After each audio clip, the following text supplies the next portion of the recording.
according to the Home Office, there has been a dramatic increase in the number of deaths from drugs in England and Wales, up by more than 40% over the 3 years to 2016. Today, government is announcing a new strategy to help addicts recover from dependency. We're still facing a problem where huge numbers of people are suffering harm from drug use because they're not accessing those services that they need. The majority of heroin deaths that we're seeing rising recently, those people have never been in contact with treatment. So if we don't remove the barrier of criminalisation and if we don't put more money into treatment services, we're not going to be able to get those people into contact with treatment services.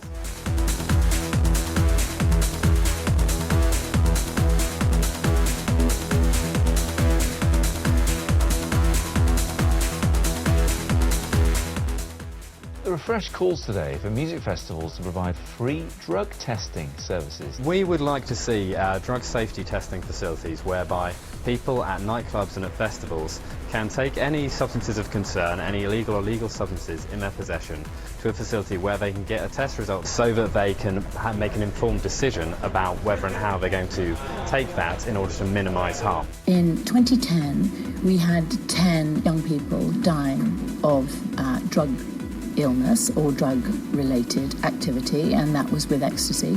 And in 2015, we had 57. So we've seen this rapid growth in deaths related to ecstasy, which is the most prevalent drug at festivals and clubs. And what we're trying to do in a pragmatic way is awareness and education of these casual drug users to say actually they're not that safe, because in the 1990s MDMA, which is in ecstasy, would have been around 50 milligrams or 80 milligrams of MDMA. It's now about 125 milligrams on average. Obviously, we're not saying take your drugs and try. What we're saying is you shouldn't be taking the drugs in the first place. The reality is that many people take drugs, and we are trying to minimise the harm from those drugs.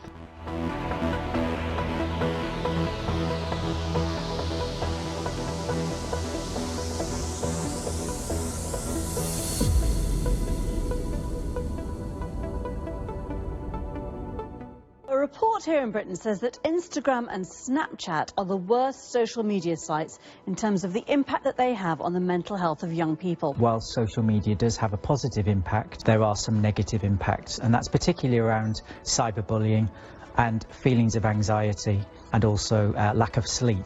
There's often a compare and despair attitude amongst youngsters because they're kind of comparing their lives to the unattainable and unrealistic images that are perpetuated on social media. There's also like a fear of missing out, what's called FOMO. What we're calling for is, and what young people want, is kind of pop-up warnings to remind them that they've been on social media a long time. So we call on the social media companies to introduce that.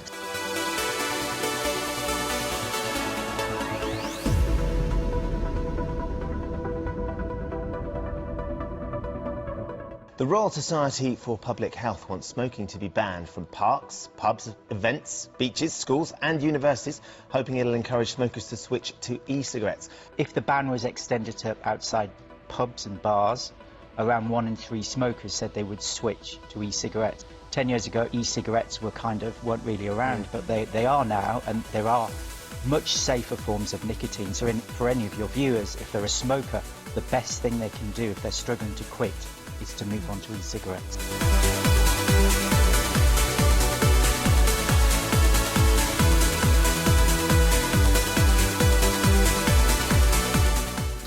Shirley Kramer is Chief Executive of the Royal Society for Public Health. We're about to have a reasonably frank conversation, well, even a very frank conversation about the HPV vaccination. Well, it's important to emphasise that HPV doesn't just cause cervical cancer, but other cancers too, and they don't just affect women. So what are those other cancers?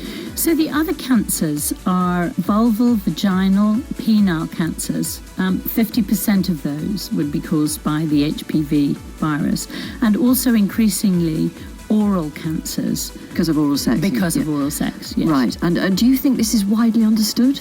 I really don't think it's widely understood, and I think we really need to do more to make both parents and children actually aware of this. I really don't want to worry any parent listening, particularly if they have teenage boys, but you obviously are of the belief that if you can vaccinate your teenage boy, then you should.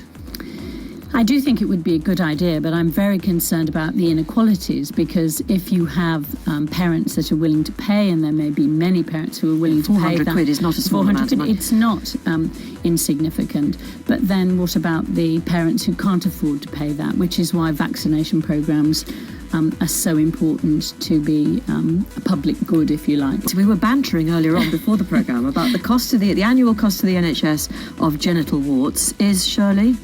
£52 million. Yes. Happy holidays, everybody.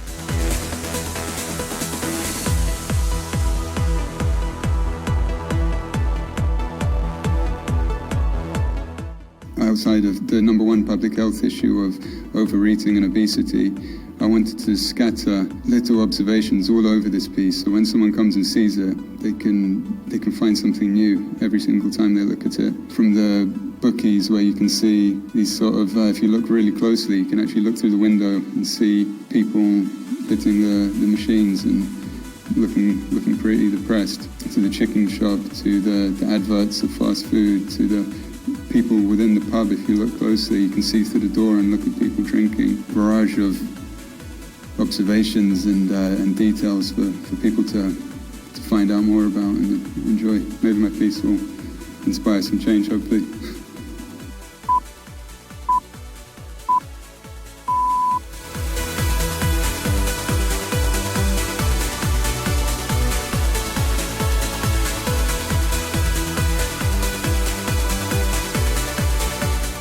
We've been there, haven't we? You're in a fast food restaurant, the cinema, or even the shops where you're offered something bigger, and research is suggesting that this technique of so-called upselling is fueling the obesity crisis in the UK. At the beginning of my weight loss journey, I was almost 21 stone. And I used to go into fast food restaurants, etc. with friends, and they'd say things like, would you like to upgrade your milkshake to a large? And at the time I found it really hard to say no. I think the individual does have a part to play, but we do live in what we call an obesogenic environment, and it's unfair. Obesogenic? Obesogenic, because it is contributing to the obesity crisis. It's not just down to the individual, but it's the environment we're living in. It's the marketing and the advertising that we're surrounded with and we're bombarded with. Quite often after upselling, I was left feeling quite weak and guilty afterwards, which then spiraled with things like binge eating and that sort of thing, which just led to a spiral, really.